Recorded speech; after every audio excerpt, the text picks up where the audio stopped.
main thing I went through was people, and that just really just was what kind of threw me over. You deal with people long enough and trying to meet family expectations, people at your school, they expectations, it'll really stress you out.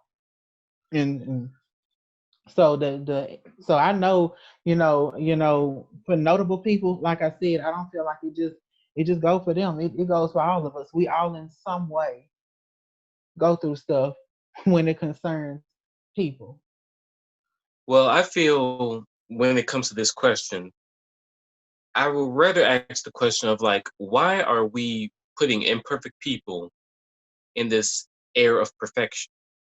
Because these same people that have risen to such great heights have their own imperfections as well. They have their own problems. So why are we being told to strive for whatever they're doing? When in truth, actually, they're not doing too well themselves. They have their own problems. They have their own trials that they have to go through to even get to where they are right now.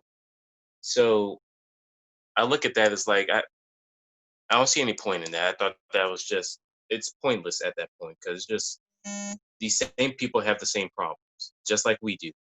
So why follow them when we could just, do what makes us happy, do what makes us satisfied, you know? Yeah, and I So do agree. Go ahead. And see, for me, that's the difference between doing what everybody else is doing, and trailblazing.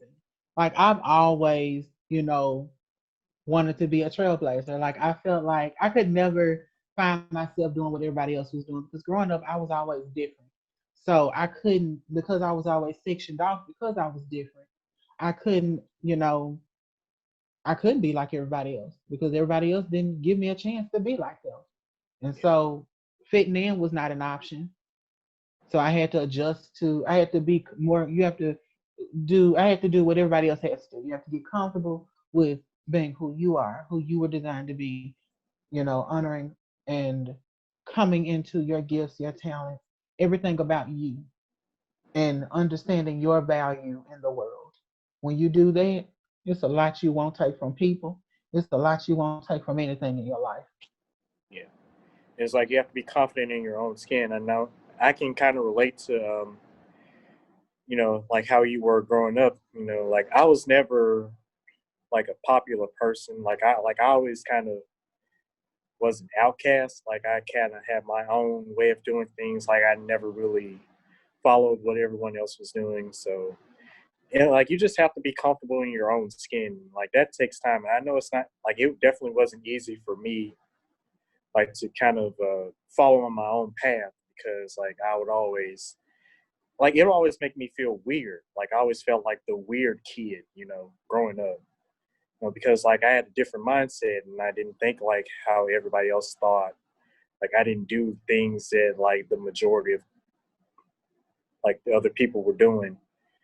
Like I just kind of stayed to myself and like did what like I like to do. Yeah, I got criticized for it. I mean, people kind of like throw shade here and there, but it's like at the end of the day, you have to be confident in who you are as a person. And I know that's something that I'm working on. Like I'm working on like trying to be more comfortable in my own skin.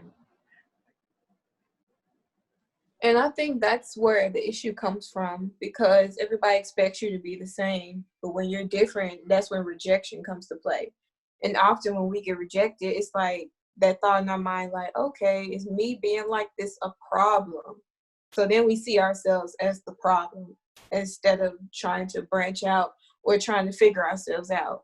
That's why in all the movies you see with high schoolers, they follow the crowd at first, then that's when terrible things happen. Then in the end, they find themselves, those movies that they be doing all the end. But I remember when I was in middle school and I was riding the bus and this girl just wanted to fight me because I don't talk. I was the kid that didn't talk either. So she said I was a weirdo because I don't say anything. I just sit there. I'm like, so since I don't talk, you want to fight me. You have all this anger toward me because I'm not talking like everybody else. And this is a true story. It was weird. I still don't understand it till this day. But I think that's where it comes from. I think that's why it's so hard for us to be ourselves because we're often told not to be. And when you hear something majority of the time, you start to believe it. So if you hear that being yourself is a problem, you find yourself as a problem. And then that's where depression comes from, and self-hate. Like, you don't like yourself because of what everybody else said or how the world viewed you. But then now the trend now is just being yourself and not doing the same thing everybody else is doing. So now that's a trend. But back then when we were younger, it was an issue. But even now it's still an issue because people will still have something to say either way it goes. So really what Tristan said is all about just accepting who you are. And it's not easy. It takes time. And one of the mistakes that people make is trying to rush it. It could take years, but at least you're starting to do the process. You see what I'm saying? It's better to start now than to lose yourself all these years on earth, wasting all this time, because nobody's life is promised. What if you didn't even live your life to the fullest? Say we're like in our 20s, we're young, and we're not living our lives. That says a lot. And if we're not being ourselves with that, it's like, why are we even here? You see what I'm saying? It's like we're just living for other people. We're not living for ourselves. And then that's where a lot of chaos can follow. And then that's why some people kill themselves. They don't think they're worth it, or they don't think anything of themselves.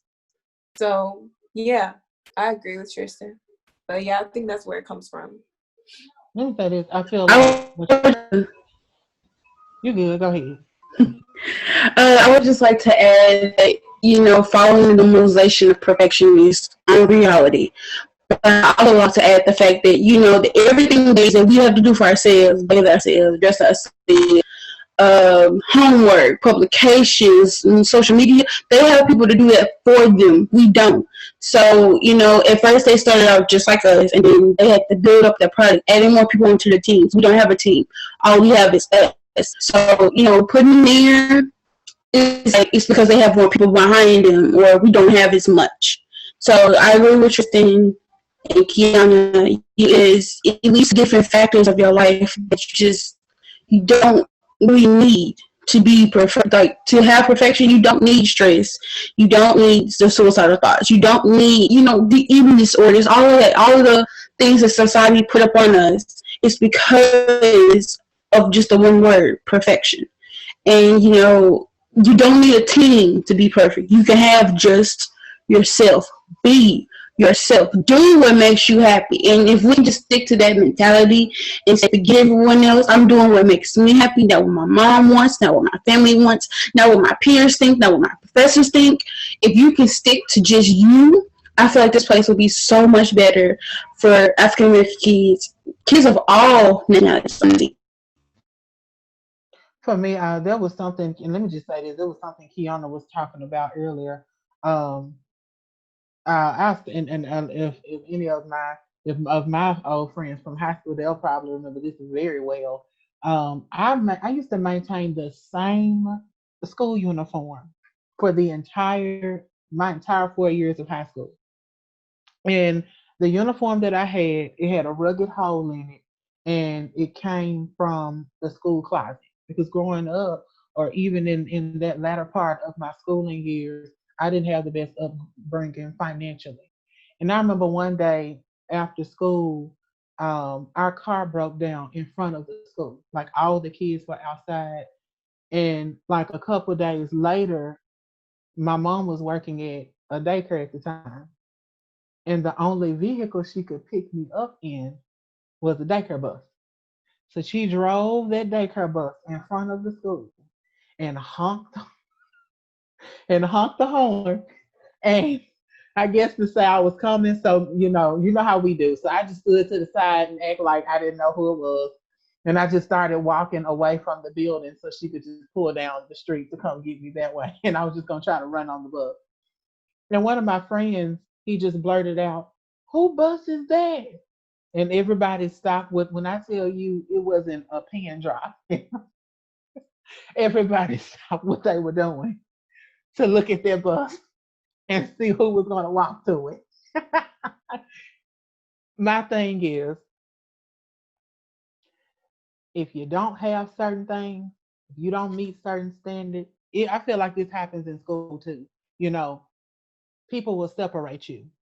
Like, literally every grade I've ever been in, the first week of classes, by the end of that week, you already know who's cool, who's designated as some sort of nerd, who's designated as or dweeb, dork, or whatever these new names is we got going on. You know, everybody, in other words, separate themselves into cliques. And it's like, if you don't have this type of clothing, if you don't have this type of talent, you don't have this type of whatever, you just not it. So everybody's equation of what it means to be perfect is different.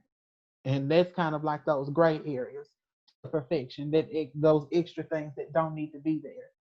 And I say all that to say this, that the funny thing is we never grow up. We you never look at a child growing up and say, oh, you just gonna grow up to be this mean person that they think you're perfect and everybody else not perfect. If you look at children, children are the most purest in form. Like all they do is play. They don't see color. They don't see image. They don't see nothing. Something happens to them as they get older, and it mostly comes through the encounter of other people.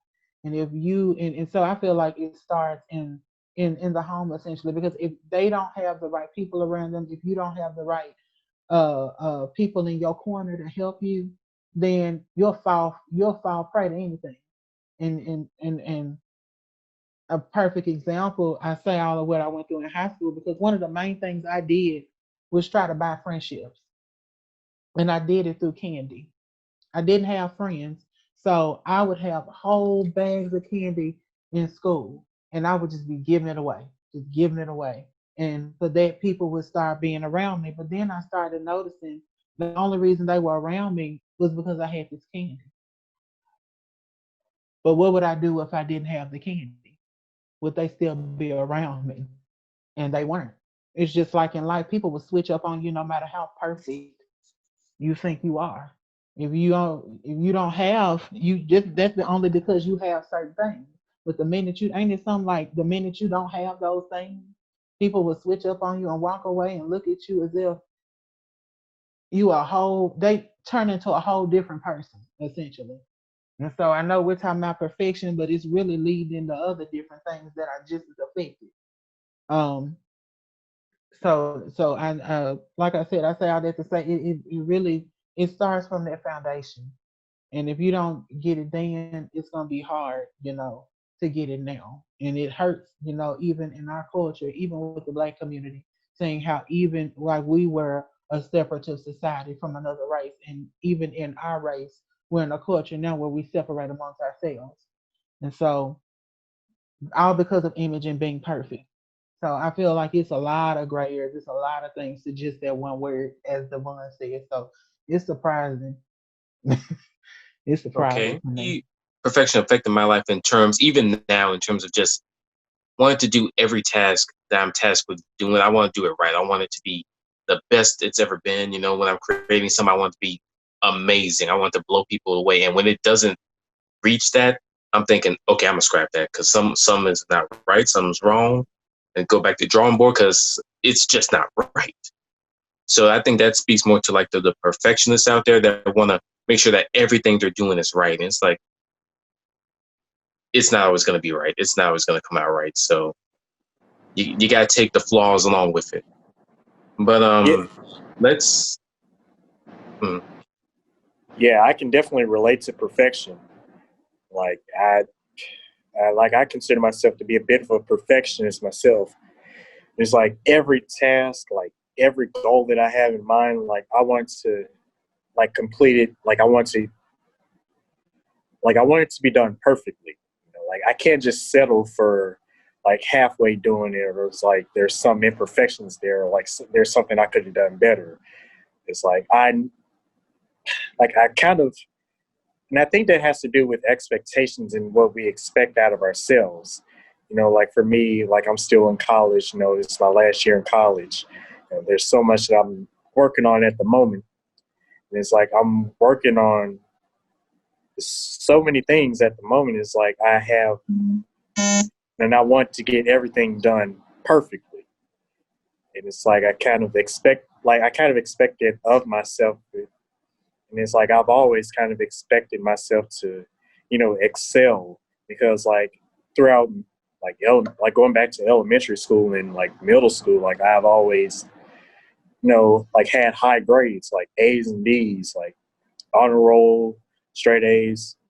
Like, and I guess that kind of, affected like my perception of myself. Like, I'm supposed to excel at this. Like, I'm supposed to be great at this. But in reality, like, I'm not always going to get everything right the first time. Like, I'm not going to always do everything perfectly. And I kind of like that kind of shattered my perception of myself. Is like when I kind of started to make mistakes and like started to fail at different things. And it's like, I had to realize, like, I had to figure that out the hard way. It's like, I am not going to get everything right the first time. Like, I'm not going to be perfect at everything. I'm just going to have to accept the fact that I will make mistakes and there will be imperfections. So, And that's a hard thing I think anybody can grasp, because I know for me, like growing up, I could not function, if something did not go in the way that both I felt that it should go and in the way that I thought that it should go. You know what I'm saying? So if I make a list of stuff, I go down the list one by one because I'm so like hardcore with that, and that's it. But then, I remember, my parents telling me, everything in life not gonna go your way.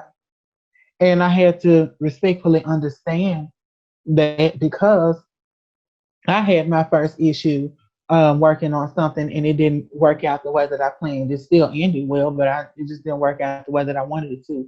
And then it just started, especially through college, there's a lot of things that did not work out in the way that I planned. But nevertheless, I've learned to look at everything that I've gone through that didn't go well and let that be a motivation for me to do better.